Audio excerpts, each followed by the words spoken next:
right, thank you guys for coming out. Our speaker for this talk is going to be Solomon Parker. The world is kind of a crazy place. One kind of cool thing about living at the time that we do is the ways that we can meet different people who we wouldn't otherwise meet.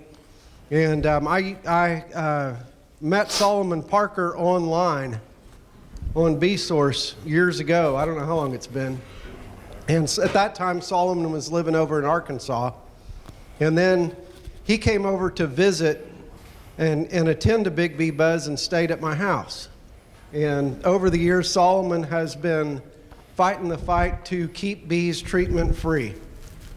And he's got a lot of experience doing that. And online, he oversees a Facebook group for treatment-free beekeeping. He does a podcast about treatment-free beekeeping. And you guys probably know, if you attend NEOBA, that I give talks sometimes about how to treat bees. But I really think that it's important for everybody to have different ideas, to consider other ways of doing things. And I don't think there's hardly anybody around that I could think of to give the perspective and the guidance for people who don't want to treat their bees to do that. And I introduced to you Solomon Parker, who's come in all the way from Oregon to talk to us. Thank you, Neil. Good to see everybody today. Sorry, I'm a little soft-spoken, so if you can't hear me, just wave at her and she can turn it up, so it's all good. A little bit about myself. As Neil said, I used to keep bees in Arkansas. I started originally back in 2003 in Oregon, where my family motto is, if it's worth doing, it's worth overdoing. So when I started out, rather than buying 1 or 2 packages like everybody does, I bought 20. So, however, caveat on that, back then in 2003, you could buy a package for $30 to $35, depending on what you wanted. So it's a bit different today. What's your package price around here lately? Say again? $125. Mostly nukes around here. Okay, nukes are good. What this talk is tonight is about treatment-free beekeeping.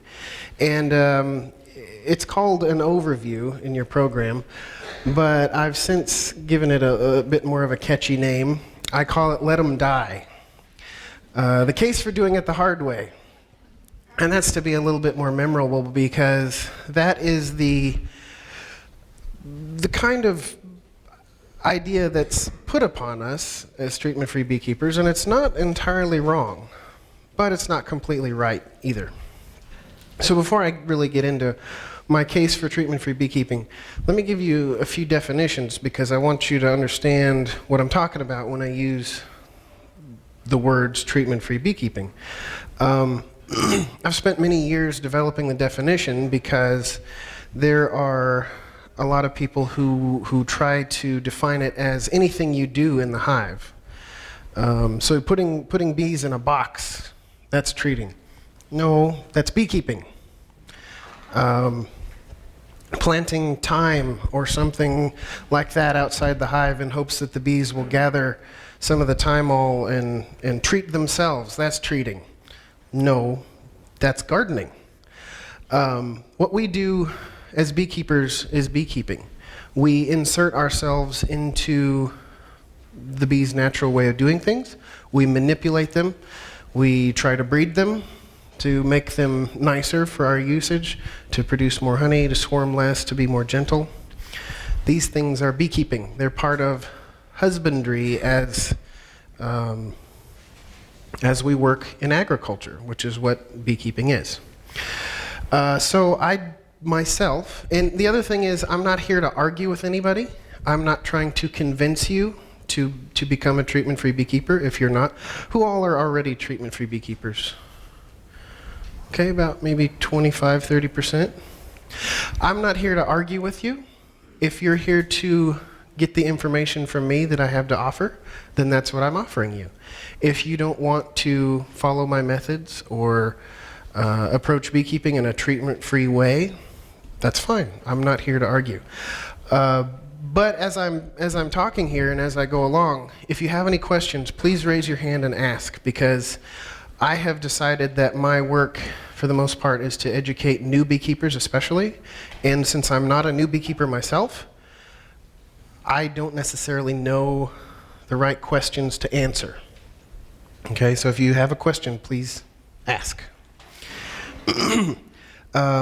Treatment-free basically is I don't try to help the bees survive, to do something that they should be doing on their own, in my view. So I don't use any of the normal chemical treatments, miticides, biocides, antibiotics. Don't use any of that stuff. I don't use any of the soft chemicals, or everything's a chemical. That's another thing that you have to understand, is that technically speaking, we are made of chemicals. Everything is made of chemicals. And so when you say chemical-free beekeeping, we know what you mean, but technically we don't know what you mean, because there can't be anything without chemicals. I don't use soft chemicals like essential oils or sugar, powdered sugar, things like that. And in an optimal situation, I'm not worried about feeding as well. I want to get to the point where if a hive has been unable to gather enough honey to get itself through the winter, then I can just let it go. Sometimes, even though I interpret what they've done as not enough to get through the winter, they survive anyway, and good for them, because now I've discovered bees that are frugal with their stores, which is definitely something we want. So all this has come to be called over the years bond beekeeping, or bond method beekeeping, and that comes from the Bond movie Live and Let Die. That term was come up with by John Keefus originally. He's a guy he's an American who lives in France, and he actually has a contest where he will invite people to come inspect his hives. He has not treated anything since like 2000, and he will give you a euro cent for each mite that you can find. And usually nobody can find any more than about 5. So it can be done. Like, that's a good example of how it can be done. The question is, how can it be done? So that's what I'm going to talk about today, and why should it be done? So next I want to talk about natural selection. Because what we're doing is, as treatment-free beekeepers, we are allowing natural selection to take place. And don't get stuck on the word natural. It doesn't mean natural as in the sense of without human intervention. It means natural in the sense of like the thing that follows the next thing naturally, right? Like if I dropped something off the stage, it would naturally fall to the ground. I have acted on that object, but it's still subject to natural forces. Okay? So the concept of natural selection you've probably heard is survival of the fittest. That's a very simplistic understanding. What natural selection really involves is survival of the organism best suited to survive in the environment in which it lives. And not only to survive, but to reproduce. Because without reproduction, selection doesn't happen. Like Neil and I were talking this afternoon, bees, like every animal, just wants to reproduce itself. All animals exist in the world to reproduce and produce the next generation of animals. Humans do, everybody does. Us keeping the bees, like we, tie strings to them so they go get nectar and bring it back here. We keep them in a box. They decide whether or not they want to live in that box. And so I have come to understand what I do as a beekeeper to be interactive with the feral population. Bees that I gather and put in my boxes are, I'm collecting bees, collecting genetics from the wild population, feral bees, and then when my hive swarms, they go back into the feral population. So I'm taking, in large part, those bees that are already surviving on their own and just kind of borrowing them for a while.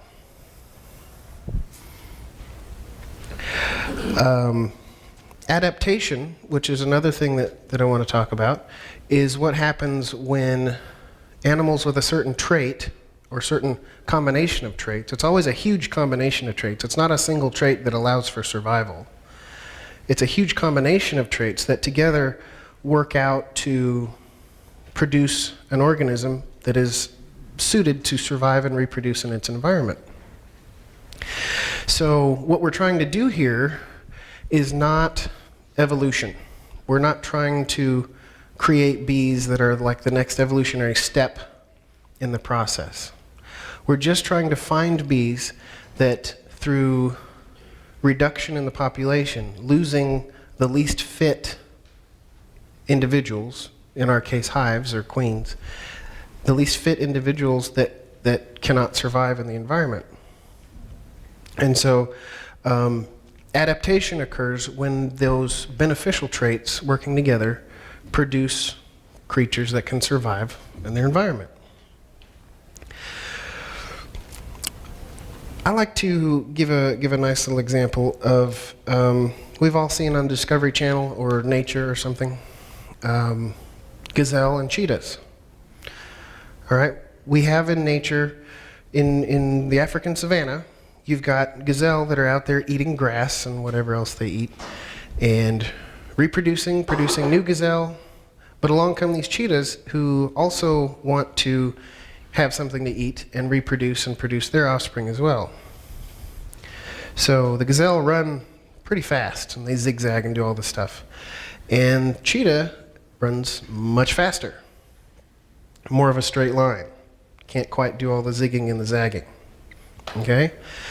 Now in a proper predator-prey relationship, we have predator and prey that are reasonably well balanced.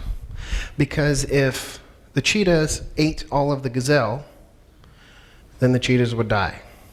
Just assuming for the moment that cheetahs only eat gazelle. That's not true, but assuming for the moment. And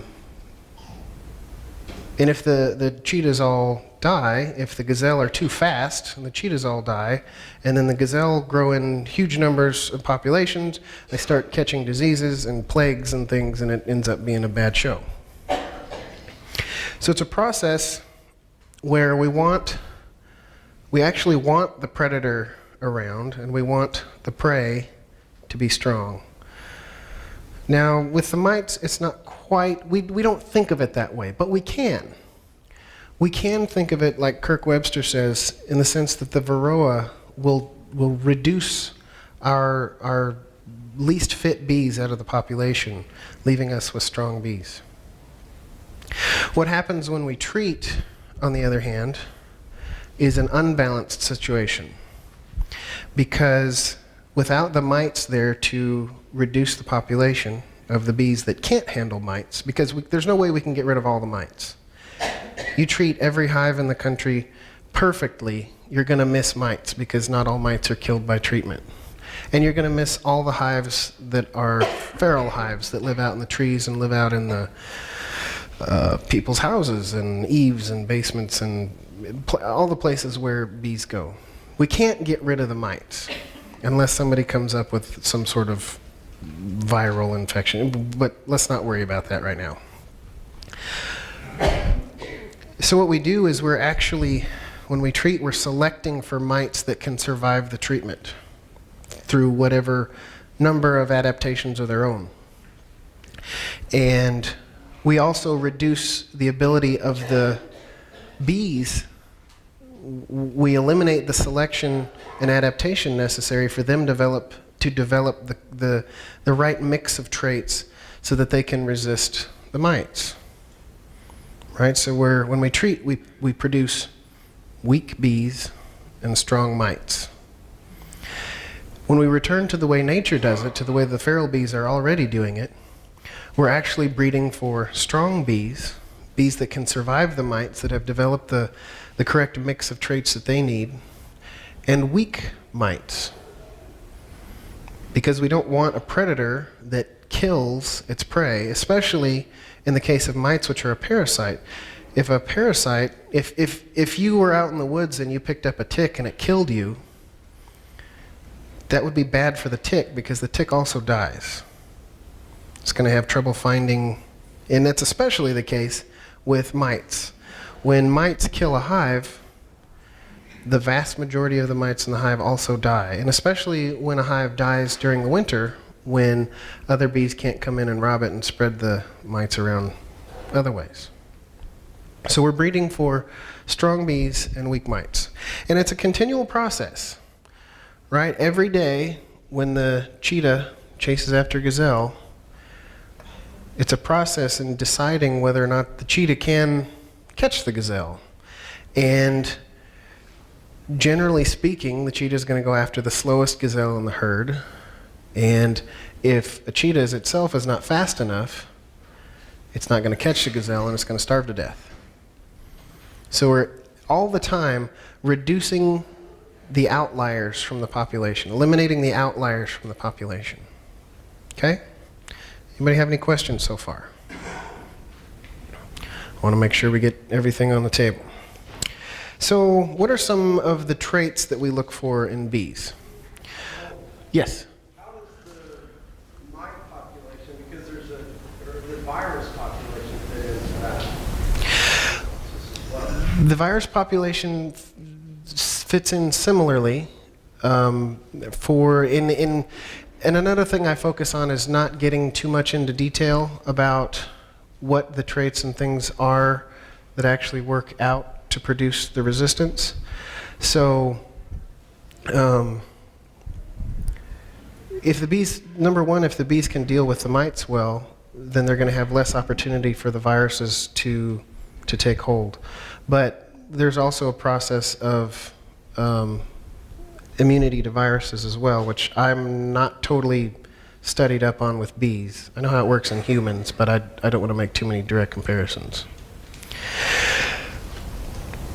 So some of the traits we're looking for are like mite biters and hygienic behavior. Katie's going to be talking about hygienic behavior a little bit later, so definitely check that out. There's also grooming, various types of grooming, and the other thing I want to focus on is the fact that we don't necessarily know which of these traits is going to be the one that makes it possible, or which combination of traits is going to make it possible. And there are almost certainly a number of traits that we have not yet identified, which may be working in concert with the traits we have identified to allow bees to survive, particularly mites. Okay? I've just seen a video just recently, which I don't know if maybe some of the rest of you have seen it, where someone caught on video a bee kind of rubbing itself on a furry plant to get a mite off of itself. That's something that, as far as I'm aware, hasn't been studied by anybody. It hasn't been known by anybody up until this point. I hope it does. I hope it becomes more common. But when we're looking in the hive, we're very myopic. We're not seeing the whole picture. There are traits that we haven't yet discovered. And by leaving that up to the bees, we're letting them figure out which traits those are by reducing the outliers of the population that can't deal with the problem. It's not really up to me.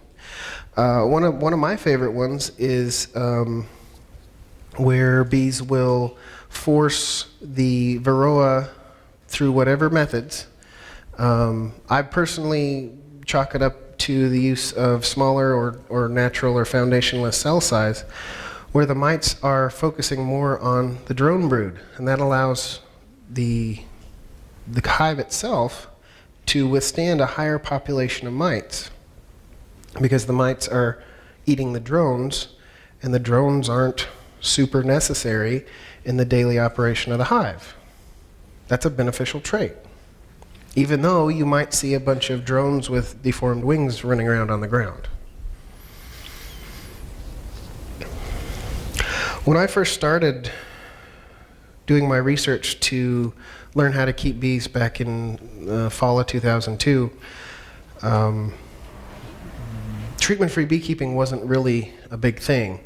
There was really only a few people trying to do it. There was Dee Lesby down in Arizona, and everybody claimed that she had Africanized bees, so that didn't count, which is true.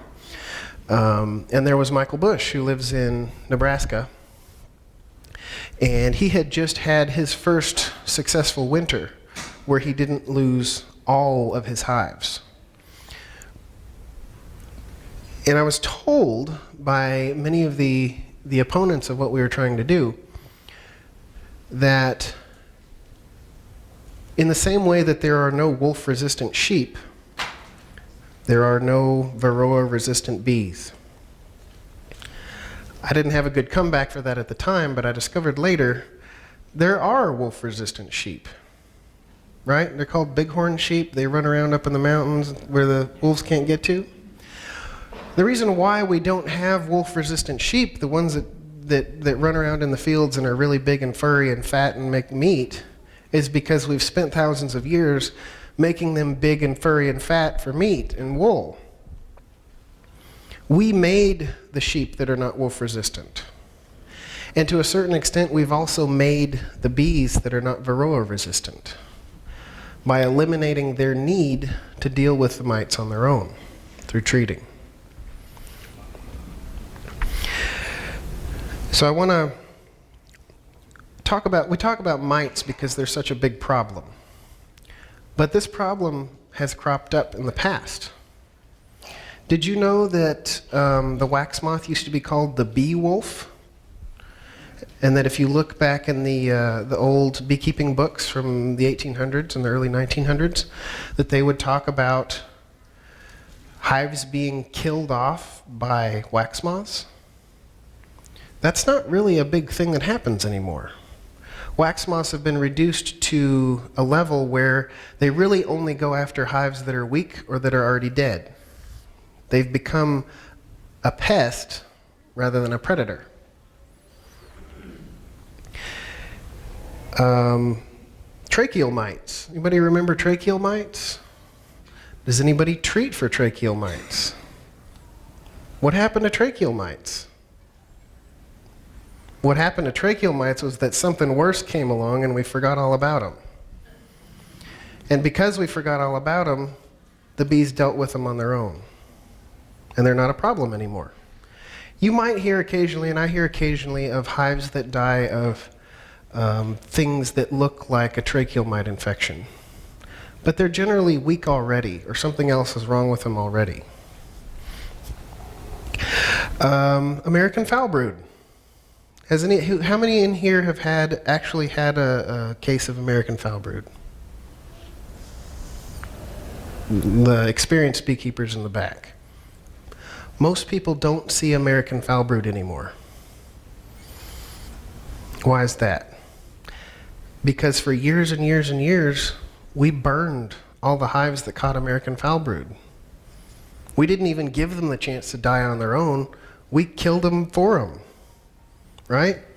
So over the years, we've selected through our own methods to get rid of this disease. And we didn't do it with treatments. Now, commercial beekeepers still treat prophylactically for foul brood, but that's a different situation. I can tell you this, American foul brood bacteria competes with the fungus that causes chalk brood. And when you treat with an antibiotic, you kind of destroy the natural way of things in a hive. And if you stop treating for American foul brood, it's a pretty good way to get American foul brood. So think about that. And in fact, American foul brood, when it was introduced in northern Africa, I've seen pictures where it just destroyed everything. Like hives were just dying left and right, and there was no way to stop it because there was no resistance to it. It was introduced through, as far as I'm aware, it was introduced through queens that were imported from France. But eventually the bees do deal with it, and they do move on and get better. And it's been decades. People decades ago were working on American foul brood resistant bees. And many succeeded. But something worse came along, and we kind of forgot about it. And since it's so rare, most people forgot about it anyway. So I don't do mite tests. I'll tell you that up front. And people wonder why I don't do mite tests.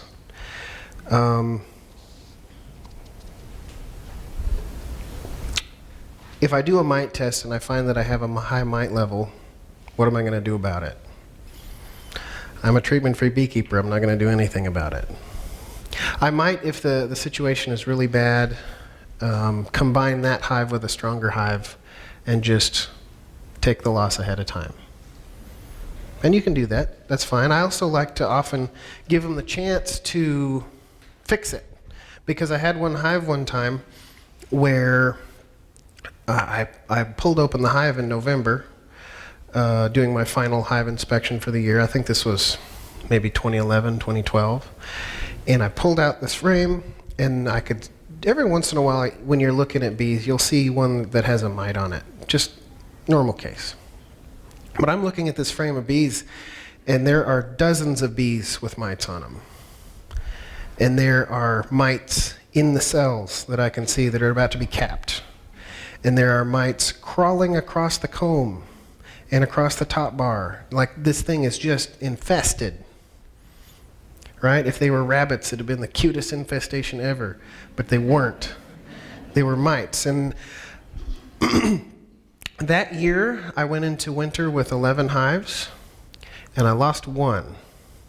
And it wasn't that one. I'd given it up. I thought, this hive's going to die. I'm not even going to worry about it. I'm not going to feed it. I'm not going to whatever. Just let it go. I'll focus on the rest next year, and we'll move on. But for whatever reason, that hive was able to deal with the mites. And it came through the next year, and I used it to build comb the next year.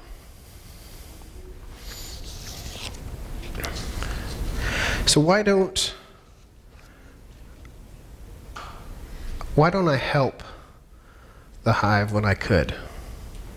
There's a couple of things you can do. Some of you have maybe heard of Mel Disselkoen and his on-the-spot queen rearing method, where he introduces brood breaks into the hives to help them deal with mites.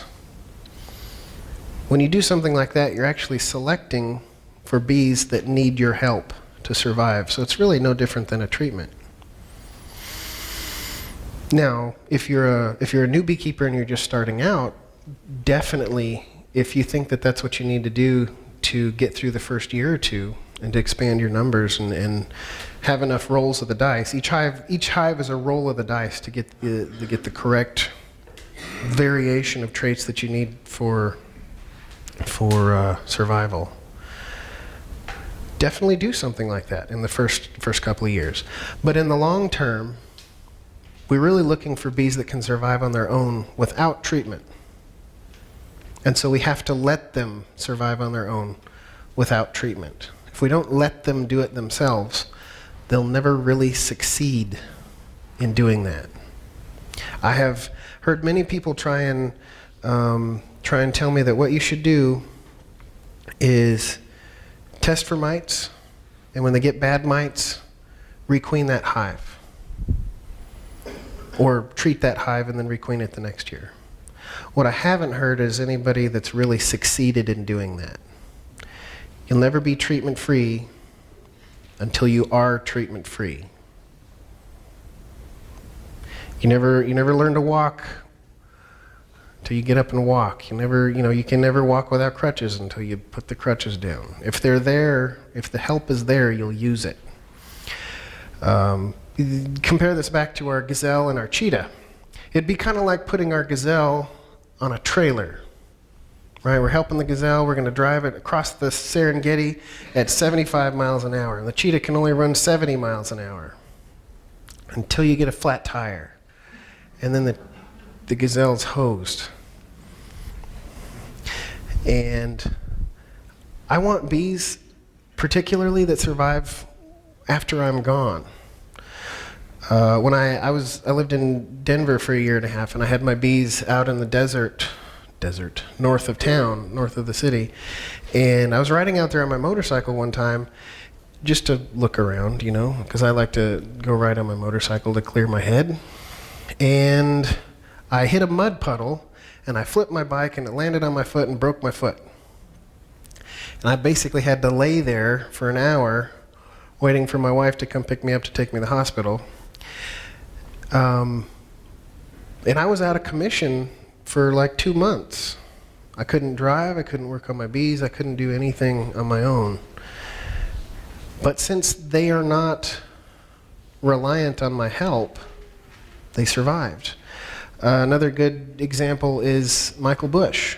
He didn't tell many people when it was happening because it's kind of a private thing, but Michael Bush went to Afghanistan to work as a military contractor for doing computer stuff for like 3 years during late 2000s, early teens.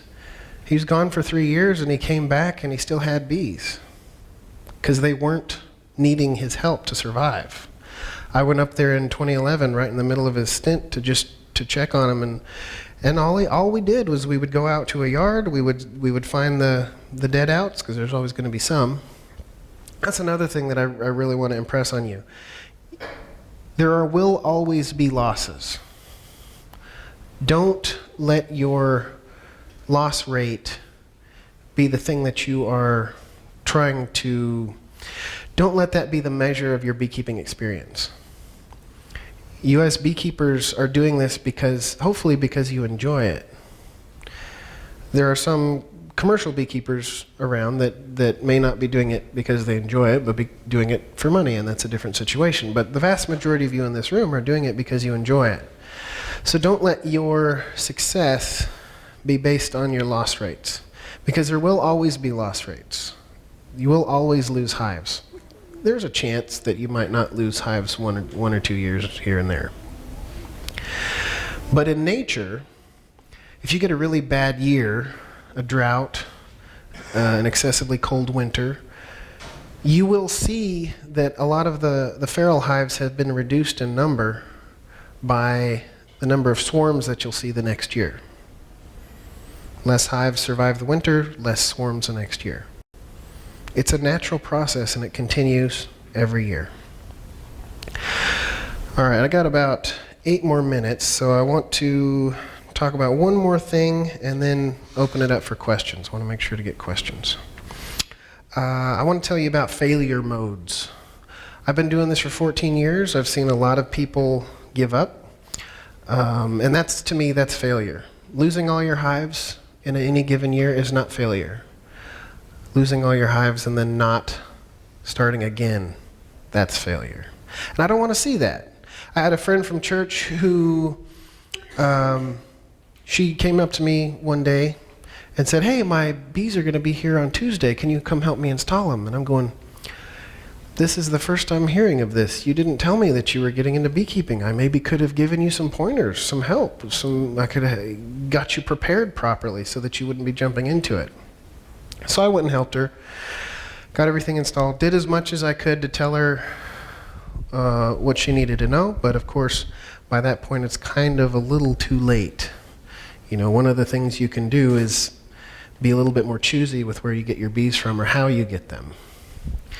And sure enough, in October, she called me up and said, "Well, the bees are dead. Come get the hive. You can have it. I'm quitting." And I do this, I'm up here right now because I don't want to see that happen anymore. I don't want your hive. Mostly because hers were 8 frame and I don't use 8 frame. But I ended up getting it, and I tried to use it just to, try an 8 frame hive out, but I ended up selling it because I don't use it. But what's the worst part about it is that she gave up when that wasn't necessary. Even if she had lost the hive, she could have had the mindset that, for instance, she can use that equipment and go out and catch some swarms next year and start over again for free. Free bees are great. Catch some swarms, everybody. If you all don't have swarm traps out right now, you should. So failure modes. One of the things you can't do if you want to be treatment free is just stop treating. It requires an entirely new approach. I can't tell you all that tonight because I don't have enough time, but it requires an entirely new approach. Simply replacing your bees every year with packages, if you buy packages and they die, and you buy packages and they die, and you buy packages and they die. Hopefully, I would hope at some point you figure that out. Packages aren't great, especially for new beekeepers. They are particularly fraught with difficulties. No catching swarms. You should always be catching swarms. Some of your swarms are going to be from your neighbor's hives that are completely unable to deal with mites, and that's fine because they're free. You're not losing anything. But some of them are going to be from feral hives that are going to survive on their own. And those are freebies that are really useful. Another thing is having too few hives. One hive is too few. You want to be at least 2 hives, and I recommend like 5. If you can't have 5, get together with somebody in your neighborhood or somebody near you and combine your resources so that, you know, if your one hive goes queenless, you're not subject to the whims of some queen producer somewhere. You can just go over to your neighbor's house, get a frame of brood and put it in there and make yourself a new queen. And the last one is not practicing increase. For treatment-free beekeeping, I have a whole other talk that I'm going to be doing tomorrow about how to do increase and the importance of splitting your hives and catching swarms and increasing your number of hives, because it's a whole lot easier to go from this many, if you want this many, than it is to go with this many and lose them and have this many to try and get back. You get what I'm saying? It's a whole lot easier to go from 10 to 5 if 10 happen to survive than it is to go from 1 to 5 if 4 happen to die. All right, any questions? Yes? You retire your old home and all? I do generally, yes. What I do is I like to put 1 or 2 new frames of foundation in the midst of the brood nest every spring, or in the midst of however many boxes are on there. And then the old ones get kind of cycled out and moved up to become honey frames, and then when I extract the honey, if I come across an older frame, maybe it's been, maybe the comb's been mucked up or it's really dark or black, and I'll cycle that out, melt out the wax, refoundation it, and cycle it in again. You're using just medium? I have both deeps and mediums at this point. I do recommend that one thing for new beekeepers, pick one size of frame. If you're going to work with Langstroth frames, pick one size and stick with it. I am in the middle of trying to move 2 mediums from deeps, and so I have both, and it's as annoying as it sounds, trying to mix and match things. And how close is your nearest beekeeping neighbor? My home yard is right next door to the property where I grew up, and there is a commercial treating beekeeper 1/4 of a mile south from me. He also has a yard about a mile to the northwest of me, and he has another yard 3 miles to the northeast of me. So basically, I'm completely surrounded. Yeah. Red shirt. Go first. Going back to the traits. Yes. One of the things that we breed for, because we're chemical breed too, but is a strong immune system, and we get their immunities from the protein in the pollen. So we always recommend making sure you have a wide diversity of pollen throughout the whole season, besides the nectar, so that the bees can be survivors. Yes. And I also recommend not using pollen substitute because it is inferior compared to natural pollen. You, sir. Are you solely sourcing your bees from local swarms, or are you also bidding on splitting your hives? I do both. I source my bees from local swarms. I caught 5 swarms last year, most of them accidentally. I had intended to catch more. When I lived in Arkansas, I could catch lots of swarms in 5-frame nukes.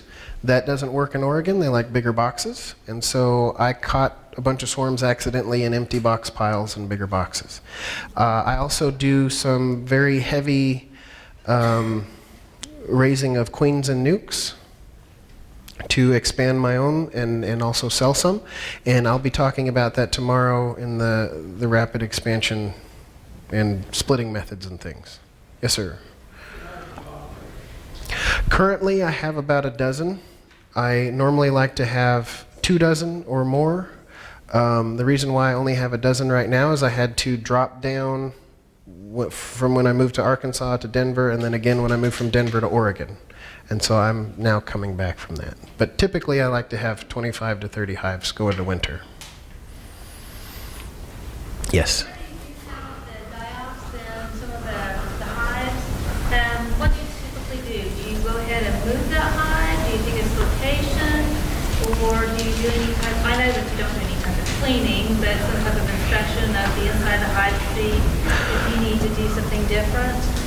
When I lose a hive, I go through it, and if you check out my website, parkerbees.com, you can see I've devoted a full page to how to do a post-mortem on a hive, to go through it and look for different signs. If the hive doesn't have any signs of American foul brood, or is not just like completely rotten and nasty, I will reuse the equipment. I'll go through the comb and cycle out some of the old comb and just kind of process it, and then generally, I try to make however many boxes. Each deep box will become a swarm trap the next year.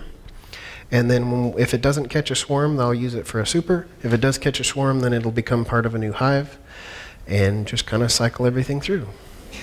I'm out of time, so if y'all want to, I'll keep answering questions as long as you want to through the break. But just so you know, it's time to go to the next thing.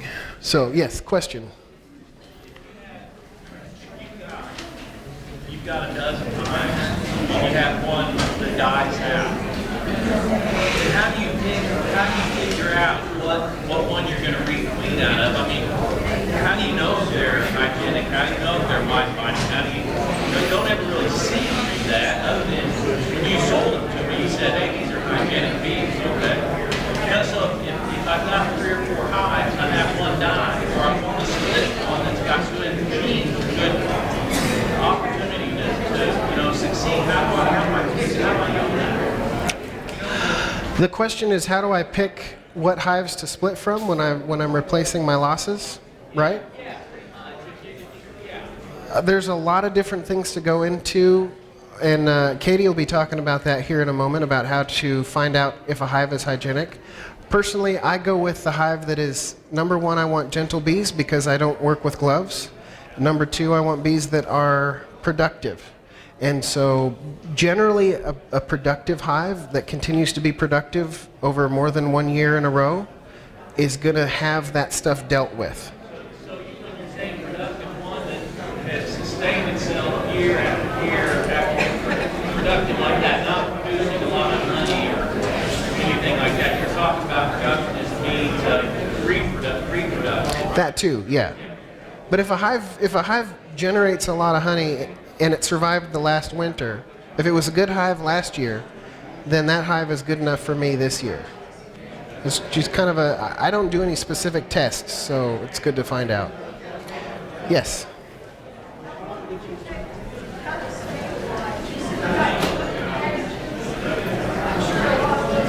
Mm-hmm.